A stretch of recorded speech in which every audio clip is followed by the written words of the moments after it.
Macam bien dans chat propre mito. Bo mito toji. Bo len wala no imbe. Bo propre mito le beyo eno kije fa mena ro free.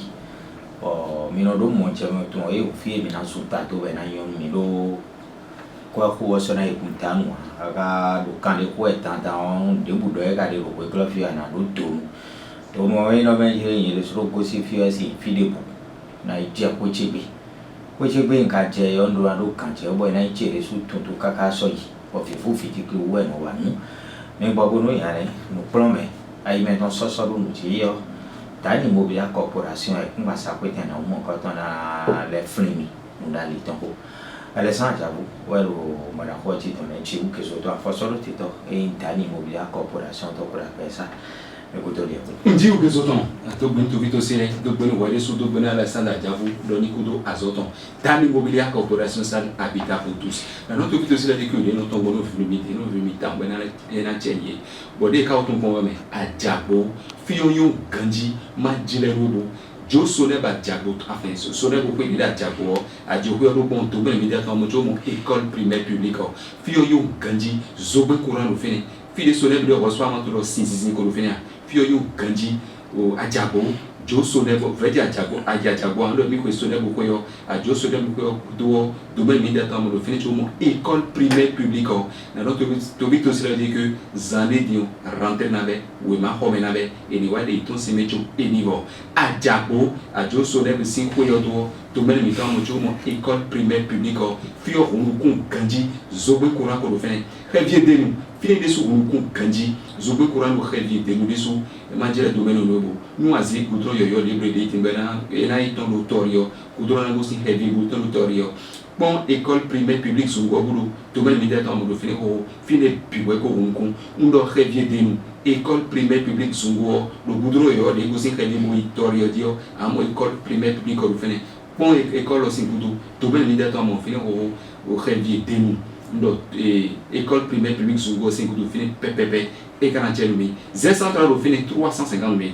350 000 pour un propriétaire de Z central. Tia qui a fondé quand on bat 350 000.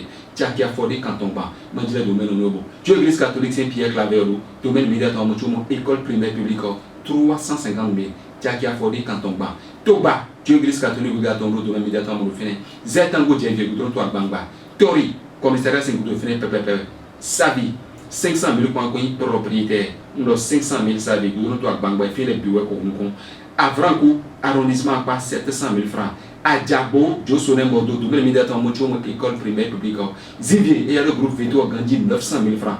Directement Goudronto à Bamba. Toba, église catholique, ou également à Djoglo, double immédiatement modo. Reviez de nous. Fio et reviez de nous. Adje Goudron et le Belango si reviez Boitorio. Goudron dit pour un école primaire publique, le Goudron to fin, école primaire publique Sungo. Pour école le Goudron, mon double immédiatement fin. Adjabo, l'île de Diome. Josone double immédiatement mocho école primaire publique. Pendant les 12 ou 8 ans de tout le dé tout le monde mis de la Goncho, Minasa domaine, huissier de justice au bâtiment, de l'université. Bon, il y a quoi tu vois, on nous tient à l'eau, Manu, et si on doit bon, les milliers de 5 000 oiseaux.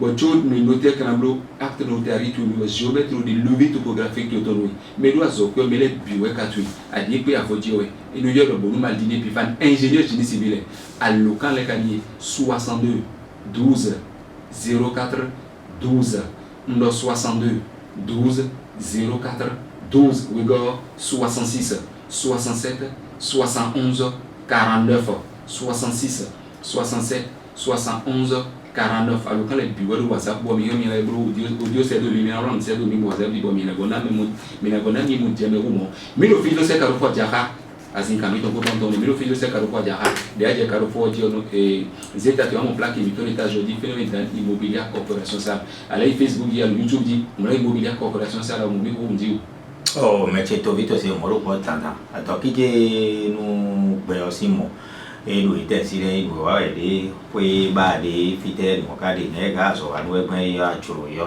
ala ya mo bi se pena chelo ya to kije mo e we mi oro application ko ni tani Immobilier Corporation Sal zero camera site de l'ouvert Android y menu va mo fini pour ma Play Store zi Play Store pour l'antenne Immobilier Corporation Sal application na bana télécharger nous quand l'application no me weno azo a mi de Immobilier Corporation Sal et bien ko to bi ma a domaine le fenenia a ja to fait le domaine le allo a le domaine de ko ba bon ma ha fi la fois y application ne dit ana mo dunu de mi no le bi en tout domaine bi to le bi bona ton au fi ya des domaines de kilomètres de ko ton to ko boy kilomètres ya des domaines là de direct pour les domaines là de do goudron do arrière do école donc application mais les plus dans l'application à mon dit on a donc ton vidéo c'est le télécharger et na tenu donc misé à l'ocambre aussi qui est ton niveau Android mi menu mais mon frère dans la Play Store mais Play Store pour l'antenne Immobilier Corporation ça application na bon mina télécharger mais de gestion locative de précise mais quoi d'arrêt pour le immeuble pour voir appartement pour d'arrêt mais Immobilier Corporation ça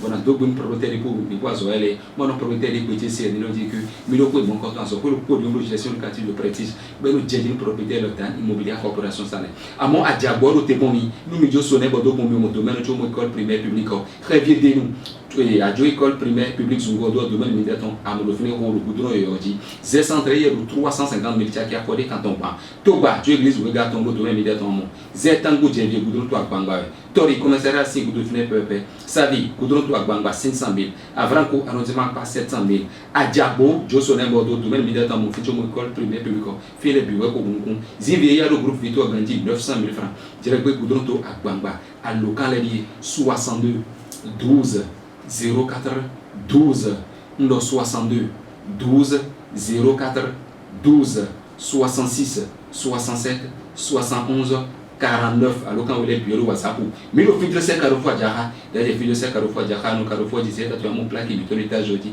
puis le dans Immobilier Corporation ça le robot nous porte nos place Kati c'est à quoi ça va être aussi voir mon bureau pavillon autour 62 12 04 12 mais nous avons quoi mais les bureaux 4 et puis à Bodio et nous y a le bon matinée puis fan ingénieur génie civil au bon 634 au tépomi 350 000 dit ou tu as accordé quand on va 350 000 pour une propriétaire mais tu es vite aussi oui c'est la tienne au propre mi-temps tant pour nous pour nous faut tout temps pour les pour le misé les sans j'avoue tu voulais non à toi mais fini tu ou que autant et vous dans ça ça me fait et vous